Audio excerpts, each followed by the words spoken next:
हिंदू पंचांग के अनुसार प्रत्येक वर्ष आषाढ़ माह के कृष्ण पक्ष की एकादशी तिथि को योगिनी एकादशी व्रत रखा जाता है।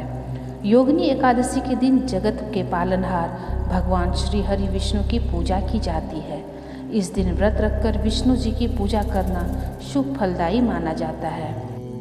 स्कंद पुराण के मुताबिक आषाढ़ महीने में भगवान विष्णु के वामन अवतार की पूजा करने का विधान है। क्योंकि इस महीने के देवता भगवान वामन हैं, इसलिए आषाढ़ मास की दोनों एकादशी और द्वादशी तिथियों पर भगवान वामन की विशेष पूजा और व्रत करने की परंपरा है। वामन पुराण के मुताबिक आषाढ़ महीने के दौरान भगवान विष्णु के इस अवतार की पूजा करने से मनोकामनाएं पूरी होती है, संतान सुख मिलता है, जाने अनजाने में हुए पाप और शारीरिक परेशानियां भी खत्म हो जाती है।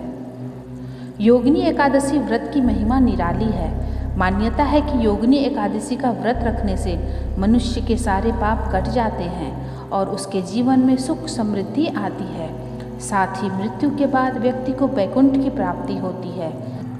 यह भी माना जाता है कि एक योगिनी एकादशी व्रत का पुण्य फल 88,000 ब्राह्मणों को भोजन कराने के बराबर होता है। योगिनी एकादशी की व्रत की कथा इस प्रकार है। पद्म पुराण के अनुसार स्वर्गलोक में इंद्र की अलकापुरी में यक्षों के राजा कुबेर रहते थे। शिव भक्त कुबेर के लिए प्रतिदिन हेम नामक माली अर्धरात्रि को फूल लेने मानसरोवर जाता और प्रातः राजा कुबेर के पास पहुंचाता था। एक दिन हेम माली रात्रि को फूल तो ले आया, परंतु वह अपनी पत्नी विशालाक्षी के प्रेम के वशीभूत होकर घर पर ही विश्राम के लिए रुक गया। प्रातः राजा कुबेर के पास भगवान शिव की पूजा करने के लिए फूल ना पहुंचा तो राजा ने अपने सेवकों को कारण बताने के लिए हेम माली को बुलाकर लाने का आदेश दिया।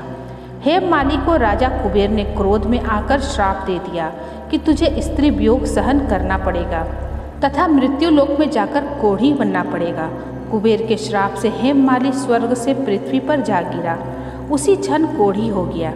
भूख प्यास से दुखी होकर भटकते हुए एक दिन वह मार्कंडेय ऋषि के आश्रम में पहुंचा तथा राजा कुबेर से मिले श्राप के बारे में उन्हें बताया।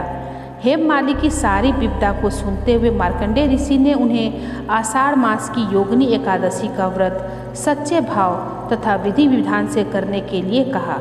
हेम माली ने व्रत किया तथा उसके प्रभाव से उसे राजा कुबेर के श्राप से मुक्ति मिली।